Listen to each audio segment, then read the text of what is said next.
Le roi Nebuchadnezzar fit une statue d'or, haute de 60 coudées et large de 6 coudées. Il la dressa dans la vallée de Dura, dans la province de Babylone.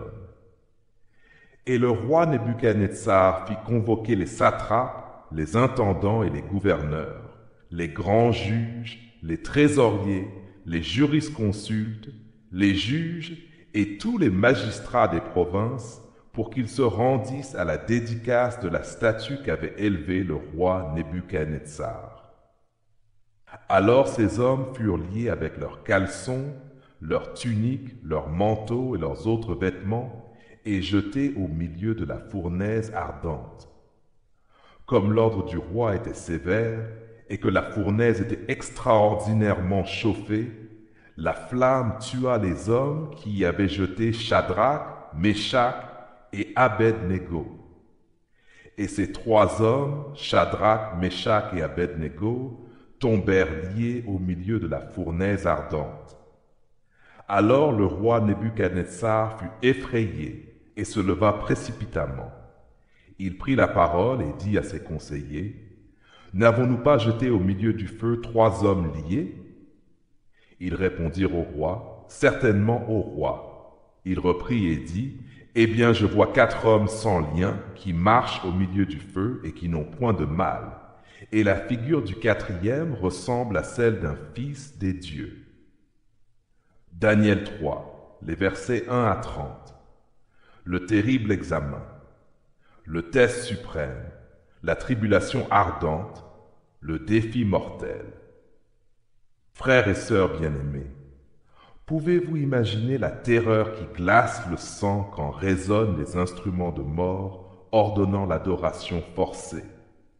Avez-vous déjà ressenti l'angoisse mortelle qui saisit l'âme face au choix ultime entre la fidélité à Dieu et la préservation de sa vie? Connaissez-vous ce moment dramatique où tout votre être tremble devant l'alternative terrible, obéir à Dieu ou mourir?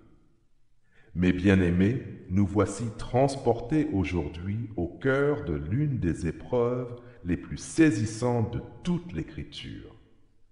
Dans cette plaine de Dura, sous le soleil brûlant de Babylone, se dresse une statue d'or de 90 pieds de haut, 60 coudées de défi lancées au Dieu du ciel, 6 coudées de largeur symbolisant l'imperfection humaine qui se dresse contre la perfection divine. Et voici que résonne l'ordre royal. Prosternez-vous ou périssez. Mais au milieu de cette foule terrifiée qui s'agenouille, trois jeunes hommes restent debout. Shadrach, Meshach et Abed-Négo. Leurs cœurs battent, leurs mains tremblent peut-être, mais leur foi demeure inébranlable. Ils vont affronter la triple épreuve qui révélera la puissance surnaturelle de notre Dieu.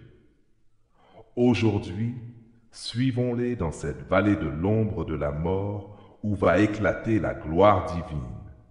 Mes bien-aimés en Jésus-Christ, pénétrons d'abord dans cette première phase de leur épreuve où la terreur envahit les cœurs humains. Oui, ils furent d'abord éprouvés par la frayeur. Imaginez la scène. Une foule immense rassemblée sous l'autorité du plus puissant monarque de la terre. Tous les dignitaires de l'Empire tremblant devant la majesté royale. Et soudain résonne cet ordre glacial qui fait frémir les âmes. Quiconque ne se prosternera pas sera jeté dans la fournaise ardente. En Daniel 3, les versets 4 à 6, nous lisons, « Alors le héros cria avec force, « Voici ce qu'on vous ordonne, peuple, nation, hommes de toute langue. Au moment où vous entendrez le son du cor, de la flûte, de la harpe, de la sambouk, du psalterion, de la cornemuse et de toutes sortes d'instruments de musique, vous vous prosternerez et vous adorerez la statue d'or qu'a élevée le roi Nebuchadnezzar.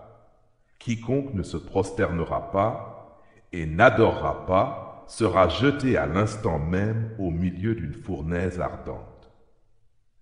Quelle pression psychologique écrasante!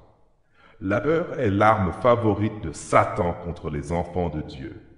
Elle paralyse la foi, étouffe la prière, brise la résistance spirituelle. Comme l'affirmait si justement Franklin D. Roosevelt, la seule chose dont nous devons avoir peur, c'est de la peur elle-même.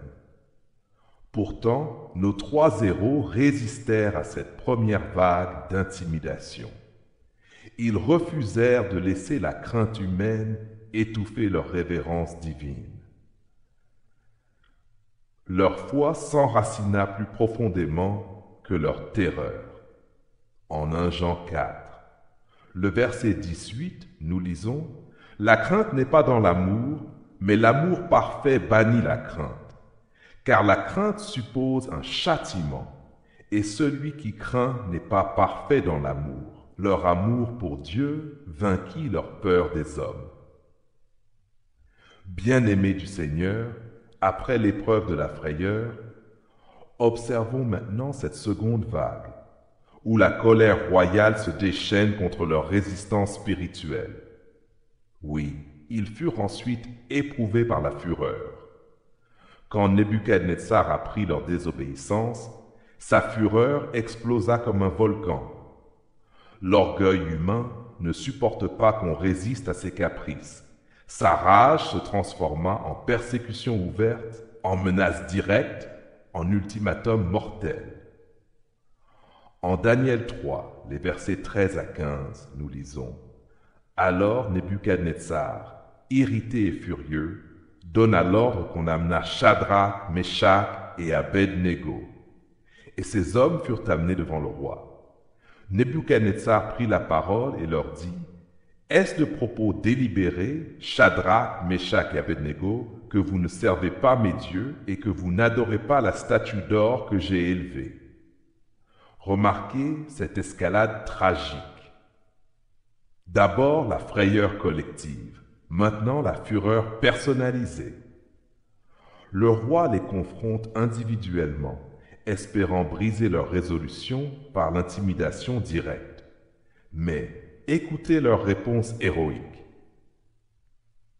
En Daniel 3, les versets 16 à 18, nous lisons « Shadrach, Meshach et Abed-Nego répliquèrent au roi Nebuchadnezzar. Nous n'avons pas besoin de te répondre là-dessus. Voici, notre Dieu que nous servons peut nous délivrer de la fournaise ardente et il nous délivrera de ta main, ô roi. Sinon, sache, ô roi, que nous ne servirons pas tes dieux et que nous n'adorerons pas la statue d'or que tu as élevée. » Quelle déclaration de foi stupéfiante! Notre Dieu peut nous délivrer, et même s'il ne le fait pas, nous ne te servirons pas. Comme l'écrivait Martin Luther, « Me voici, je ne puis autrement que Dieu me vienne en aide. » Leur foi transcendait les circonstances. Cette fureur royale représente toutes les persécutions que subissent les croyants fidèles. Mais notre assurance demeure inébranlable. Frères et sœurs en Jésus-Christ, après l'épreuve de la frayeur, après celle de la fureur, contemplons maintenant l'épreuve ultime où la fournaise ardente devient le théâtre de la manifestation divine. Ils furent finalement éprouvés par le feu. La fureur royale atteignit son paroxysme. Nebuchadnezzar ordonna de chauffer la fournaise 7 fois plus que d'ordinaire. 7, le chiffre de la perfection divine appliquée à la destruction humaine. Les flammes rugissaient si intensément qu'elles tuèrent les soldats qui y jetèrent nos héros. En Daniel 3, les versets 19 à 23, nous lisons « Sur quoi Nebuchadnezzar fut rempli de fureur, et il changea de visage envers Shadrach, Meshach et Abed-Nego.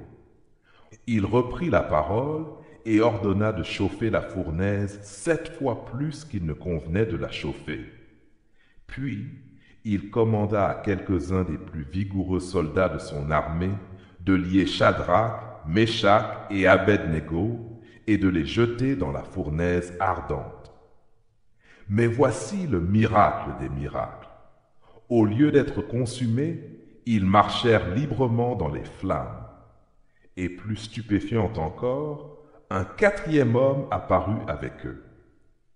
La figure du quatrième ressemble à celle d'un fils des dieux. Comme l'affirmait Charles Spurgeon, Dieu ne nous délivre pas toujours de la fournaise, mais il nous accompagne toujours dans la fournaise. Cette présence divine transforme l'épreuve en victoire. En Ésaïe 43, les versets 2 et 3, nous lisons « Si tu traverses les eaux, je serai avec toi, et les fleuves, ils ne te submergeront point. Si tu marches dans le feu, tu ne te brûleras pas, et la flamme ne t'embrasera pas. Car je suis l'Éternel, ton Dieu, le Saint d'Israël, ton Sauveur. » Le feu qui devait les détruire ne brûla que leurs liens. Ils sortirent libres, sans odeur de fumée, sans cheveux roussis. La fournaise de l'épreuve était devenue le lieu de leur libération. Bien-aimés dans la foi, cette histoire extraordinaire nous enseigne que l'épreuve de la foi suit toujours une progression dramatique. D'abord, nous sommes éprouvés par la peur, les pressions sociales, les menaces subtiles, les intimidations diverses qui tentent de nous faire renoncer à nos convictions. Ensuite, nous affrontons la fureur, les persécutions ouvertes, les oppositions directes, les ultimatums qui exigent notre reniement. Enfin, nous traversons le feu, les épreuves extrêmes où notre foi semble consumée, où tout espoir humain s'évanouit. Frères et sœurs bien-aimés, dans chacune de ces phases, la présence divine nous accompagne. Notre Dieu n'est pas seulement le Dieu des temps faciles, il est surtout le Dieu des fournaises ardentes. Quand les flammes rugissent autour de nous, il marche à nos côtés. Quand les épreuves menacent de nous consumer, il transforme le feu destructeur en instrument de libération. L'exemple de Shadrach, Meshach et Abednego nous inspire à la fidélité absolue. Leur déclaration héroïque résonne encore aujourd'hui. Notre Dieu peut nous délivrer, et même s'il ne le fait pas, nous ne servirons pas les idoles. Cette foi inconditionnelle ouvre les portes du miracle.